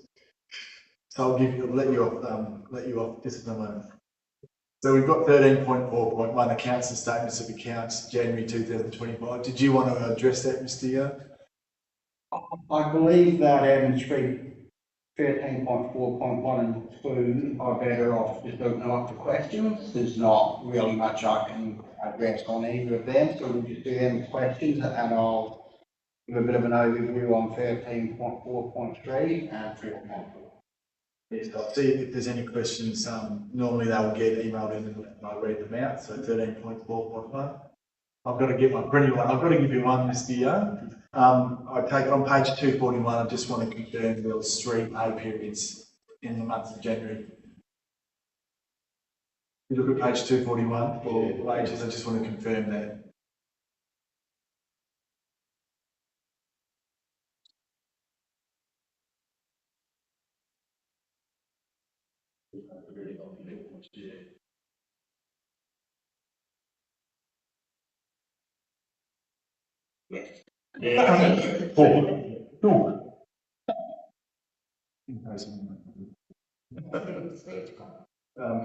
So that's it. Councillors still are able to put questions in between now and next week. The earlier the better. So then, if there's no questions on those two, we'll go to page 314, which is 13.4.3 rates waiver request, Northern Country Club A11234. Just a reminder, 13.4.3, President Antonio, Councillor Mencelli, Councillor Gierak all declared impartiality in this item, and so did Mr Hunt. That's impartial nature of interest. Mr Hunt is a board member of the Northern Community. Thank you, Mr. Young. Just going to introduce you on. This isn't the first time that the Northern Country Club has requested a fee waiver or a rights waiver. So I think it's about the third one since I've been at the Shire. We are a bit from the staff's point of view. We listened to the deputation today that it's a recreation precedent. We believe that it's a bit more than a recreation precedent. We believe that it's got a gym that competes with the gym in town, and it's going to be competing with another gym that's really going to be built in town. It also does venue hire, meals, and has a bar. So I think that defines the difference between the country club and a sporting organisation within China. When we assessed it, we also looked at what other clubs we've got in town. Because if we do set a precedent, if we're going to waive the rates for one club, we could probably waive them. Or we leave ourselves open to the precedent that we will have to eventually waive them for all.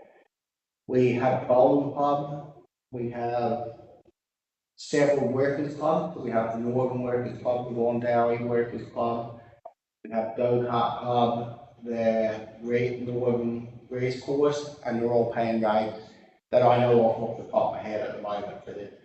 So it's not really a precedent that we would want to set. At the moment, the country club is in a sound financial position. They're not making a fortune, but they're not coming to with a great hardship situation. At the Northern Country Club, they did state that the Shire of Northern has been very generous and has assisted them over the years. I just had a very quick look, and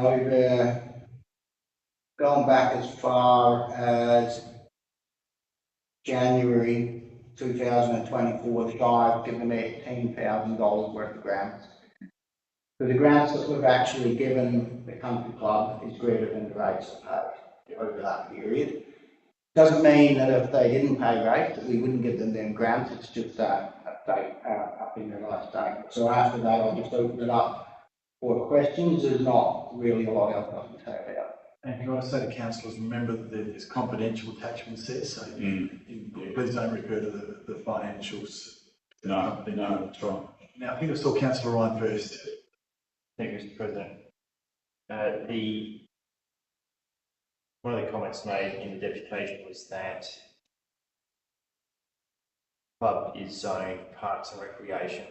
It should be looked at like a Shire-run facility. I just want to clarify the land that's the club sits under or encompasses. Is that privately owned by the country club or is that owned by the Shire? It's privately owned by the club. Councillor Mancelli had a question? Yeah, my question relates to the Telstra tower on their land, which I think they're getting a fairly substantial amount for. A bit similar to the bowling club up near the hospital. I think they recoup about $13,000 a year or thereabouts. I think the golf club recoups quite a bit more, and they did come to council some time ago. So, you know, in terms of liquidity, I don't think it's a real issue. And question. Sorry, my question is, if the Wandowie Golf Club come to us with a proposal to waive rates, are we going to do that? That's the first question. The second question is a rhetorical question. Second question is, if El Cabello Golf Club come to us and ask for a rate reduction, are we going to give it to them as well? Leave that as a rhetorical question. Yeah, rhetorical question is well and truly, yes. With both the Wandowie and the El Cabello Golf Club, I think would be set by council. So if council would say yes to this proposal, that council would put themselves in a position where they wouldn't have to say yes to them, but I think it would be a philosophy if we're gonna, we're going to give it for one, we probably would set a precedent where we do it as well. Regarding the Telstra, the country club no longer has the income from the Telstra car and the NBN car because they entered an agreement with a finance corporation which did come to council. And so they received a cash payment for it, which I won't mention. Yeah. And previously, the rent they got for that 2 square metres was greater than the rates that they paid for it. I'm going to go to Councillor Polton, Councillor Ryan, Councillor Bigler. Councillor Polton first. Curious about the fees and costs to community members to use the country club facilities.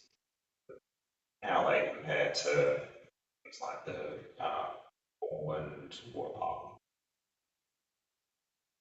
I couldn't answer you that, and I wouldn't know if it would be confidential, and I wouldn't know what they charge per function room and for certain fees and charges.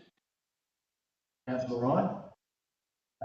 To follow up my first question, so in terms of the land holdings for the country club, that encompasses all the land that golf course is on as well, or is it just where the country club itself is with the tennis courts and those?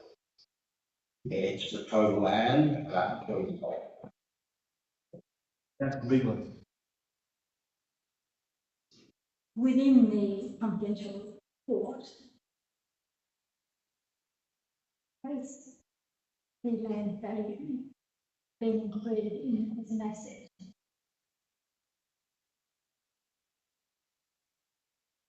Do we know what the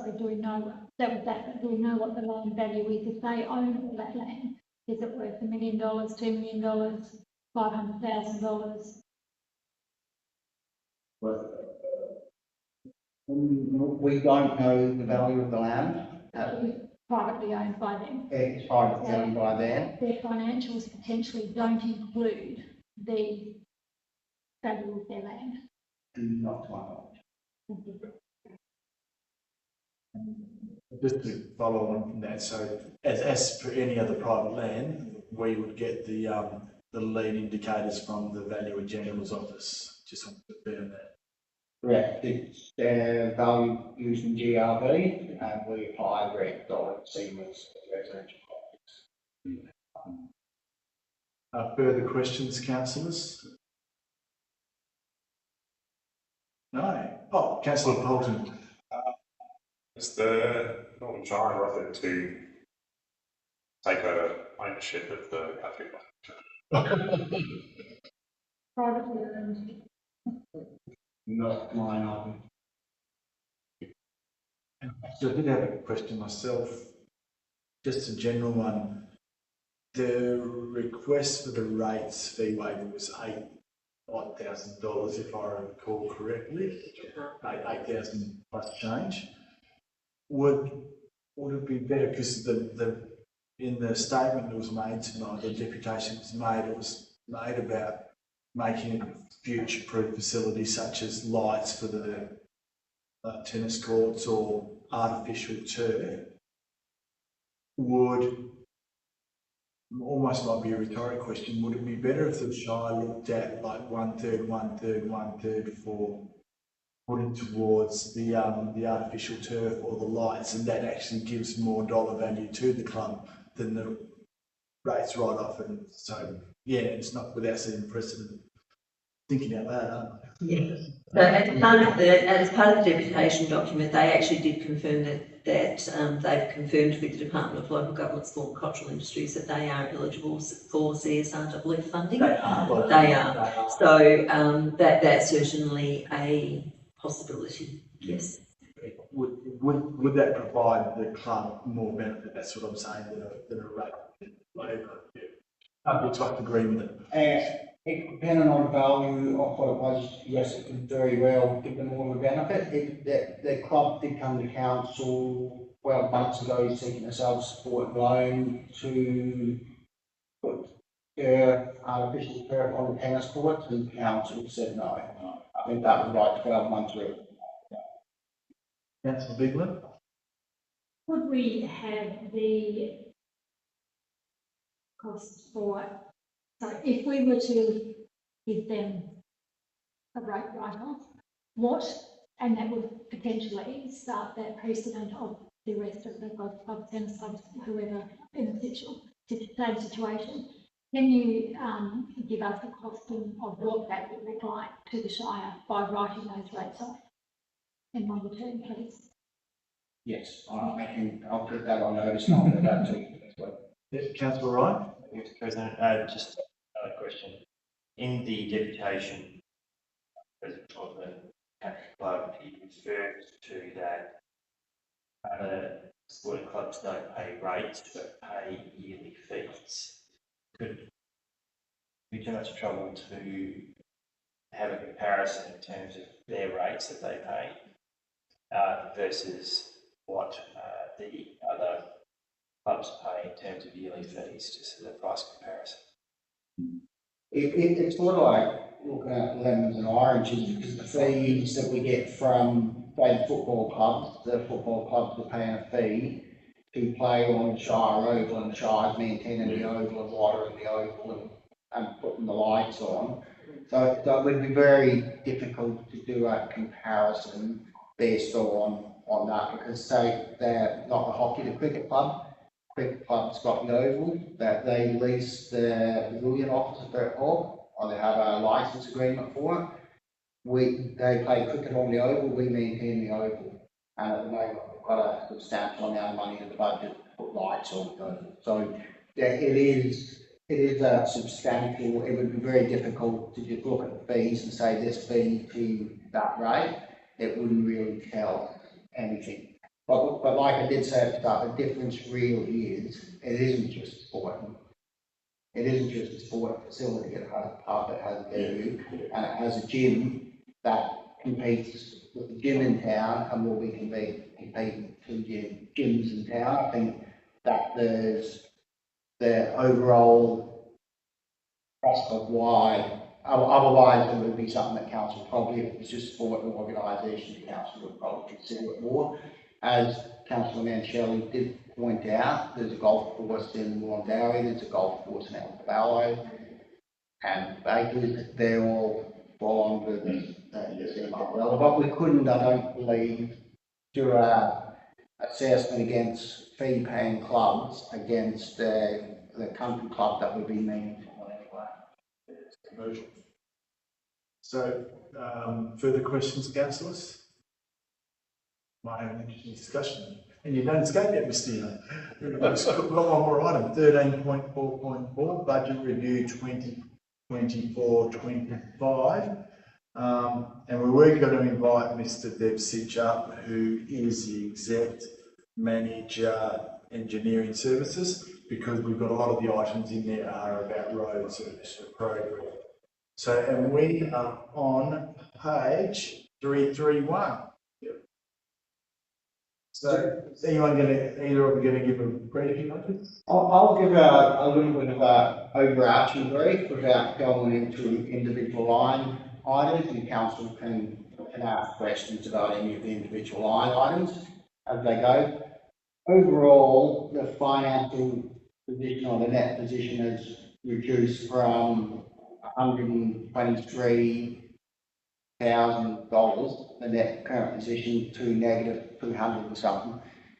That's directly related to not getting the grant for the footpaths on Livingston Avenue. And it's a paper figure, so it doesn't affect council's overall run position. Probably the one thing that I will note is we've put 240,000 net into reserve, which I believe the council that is a really good result. It brings our reserves back in line or slightly greater than the long-term financial plan for next year. So it's setting us up. We're in the, after these reserve transfers, we're in the position where we have modelled long-term forward, which is a good position to be in. And I'll open it up for questions, and else Paul would like to talk about anything first. Would you like to do that? Yes, that's the answer. Yes, I'd like to speak. So we did put in a summary of comments there that sort of explains the changes, but just to give a little bit of context and background. So some of the shuffling in the road program happened because we were able to undertake a lot of works in-house that we previously scheduled to outsource. We then we got ourselves in a position where we're able to combine two very similar in nature projects, so the remainder of Gemma Fulham, all 4 stages, and Grass Valley South. So they're very much like projects. They'll be bundled into one package and tendered out. The resheeting project, very similar situation there. We had some huge material savings. So we undertook in-house some of the roads that are mentioned there, which is Quonkadine, Peacock and Parker Road. With the savings from there, what we're doing is we're packaging the remainder of those roads into tender that'll go out and be awarded to be undertaken by a contractor. And what we'll then do with our construction team in-house is do a much needed shoulder program. So I think we've been able to shut some of those savings around and undertake a significant shoulder program, which is a much needed project. Some of the other changes that are reported there, so we had some good savings by project managing the response to AGRN 962 in-house. So that is currently underway. We don't have much remaining on the scope of delivery there. What we did have though was it's not an upfront cost, but there will be around 179,000 that is paid back to DFET as a percentage, or it's extracted from invoices that we receive payment on for work undertaken. We have, as a result of being unsuccessful in the bike network funding, we undertook a few unbudgeted minor remedial works from the municipal funds, which was the 350,000 component. We've spent around 27,000 in smaller capital upgrades on Mincin Avenue, Hutt Street and Elizabeth Place. So the justification for Mincin Avenue, there was a bit of an out-of-the-box one that we realised once the adjustments to the EV charging station have been put in, a resident who requires mobility scooter pointed out that it would be a lot easier if we shifted some of our tram ramps. So some great feedback there that helped our connectivity. And the final part that has impacted some of the works that we've done here is the works that were done at the Clark Street facility. So just to read the comment that was supplied there, and then we'll discuss further if required. The Clark Street reuse dam capacity was directly impacted by the installation of 2 new tanks, which were the work undertaken by Water Corporation. So the dam wall was compromised, reduced the holding capacity of that facility. That, due to the significant reduced holding capacity of that dam, the Shire could not supply sufficient volumes of reused water to its parks, reserves, school and the Northern Race Club. The Shire has an MOU existing with the Northern Race Club, so we've got a commitment to provide a certain amount of kilolitres per year, and that's for critical turf irrigation out there to the industry, so it was something that we needed to assist with the preservation of. Therefore, the temporary provisions were made to supply the Northern Race Club with additional water, which we sourced from our catchment dam. So we have a stormwater overflow catchment dam that's independent of the Avon River or anywhere else, and but we were able to work with a contractor who installed some temporary provisions there that allow us to maintain the Northern Racing Club with what they need to meet their daily needs. So that was a fantastic workaround. As a result, though, of some of the knock-on effects, we had to use skiing water at Henry Street Oval, which has added some significant cost there. Not to mention the additional staff wages for overtime, things like that. So that's all had an impact on recruitment. Any questions on any of that? Right. So just going to the dam, so if the water corp contractors have damaged the dam as a result of the tanks. Are they going to repair it? The two tanks that have been installed, they replace the requirement for the holding dam. Right, but then the holding dam not only to capture recycled water, but during winter, it also filled up with just rainwater. So do we still have that capability or not? They're no longer connected, so the reliance now will be the two tanks that have been installed. The holding dam itself has a pretty minimal surface catchment area, so impacts there won't be felt too much. Where, you know, further to your point there, where there will be some impacts if we ever do get rain is our replenishing our overflow catchment dam. So that's a useful resource that we've got that essentially costs nothing to maintain. Questions? Yeah, Councillor Bolton. What's that located? And behind the hockey down at This is the trotting track. Yeah. So is Watercorp going to reimburse us for the scheme water that we had to use right now? I'm not sure how much I can go into. Is it okay to say freely? Or? I think we would just say at this point in time, no. Councillor Bolton, another question? Any updates on, so last year or the year before, I forget which one it was, we trialled a machine to manage the footpaths and trim them down rather than spend things months using it.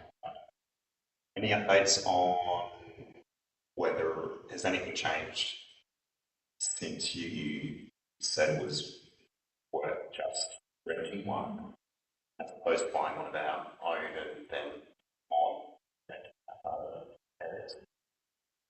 Yeah, look, it's an interesting point. So we really only had a sample size of one financial year. We're going to rerun the process again with hiring a unit. I think we've got some additional bodies within the team now that can really assist in help building a proper program, and that may result in going down the track of putting an item forward for procurement. I think you've got the exec manager's wish for next year's budget. I think that's what you're really asking. Anyway, Councillor Bolton. On that front, I thought, since we didn't get the article open for, is there any machinery or it's worth investing in that we can use on our existing infrastructure that could in the future take costings away from either managing or I think probably what we would do if it would be the council decision, but we could potentially put forward either some alternative locations where we can put back into our renewal program, rather than adding to the network or procuring any further piece of machinery at this stage.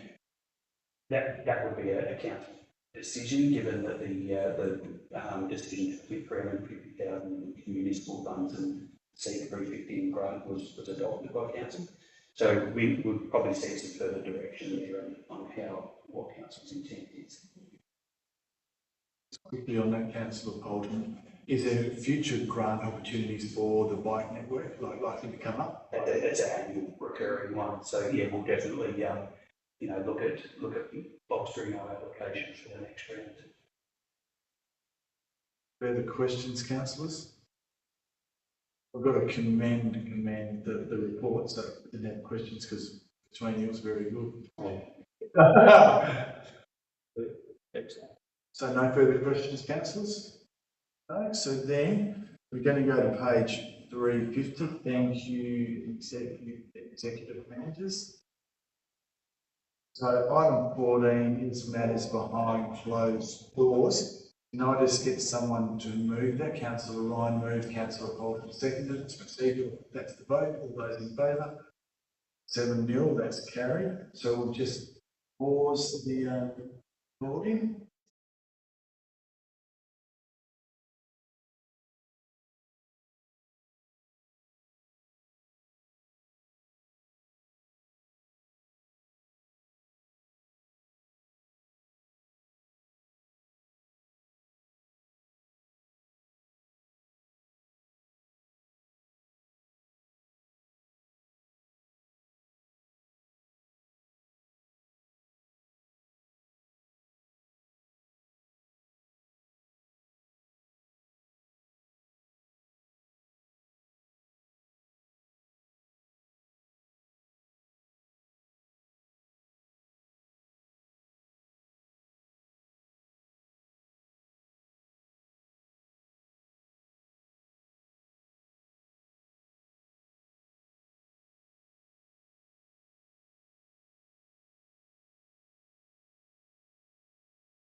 Then we go to item number 15. Thanks, Mr. Young. Recording back on, all right? Yep, so item 15, motions which previous notice has been given. And it's 15.1, just a reminder that Councillor Beglin, President Antonio, Councillor Kelly and Councillor in this item. Should I just ask for general questions on this? Yeah, so just ask for general questions on this. Is everyone clear what the recommended motion is? Councillor Guerra? Just to clarify, emergency access to any place can be blocked by.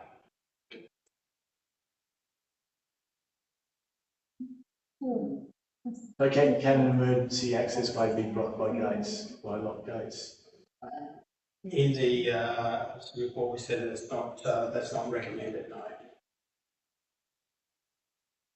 Can I get, sorry, through the President, can I get clarification in regard to the use of the word emergency access? Because at the end of the day, it is designated public access way.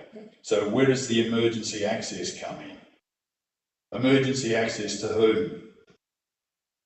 I think as we explained in previous council reports, the it is designated as a pedestrian access way. The previous council reports, I guess, alluded to the fact that it would have been constructed as an emergency access way given the size, 10 metres wide, etc. But there's no records to say that it was absolutely used for that purpose.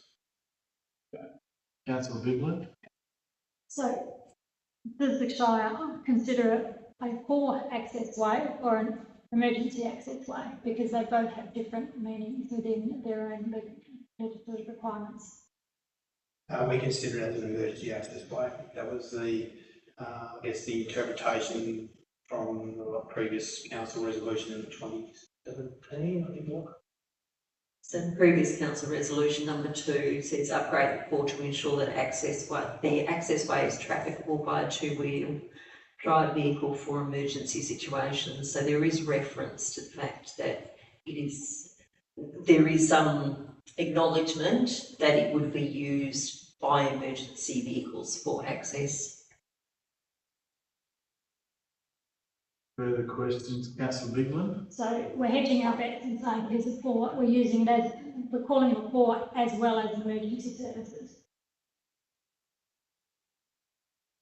Effectively, yes. I guess the issue is normally public access ways are through residential areas in the metropolitan area, but because we haven't actually been able to find out what its designation was when the subdivision was done, generally speaking, that type of arrangement in a rural situation would be to enable emergency vehicle access. Councillor Poltron?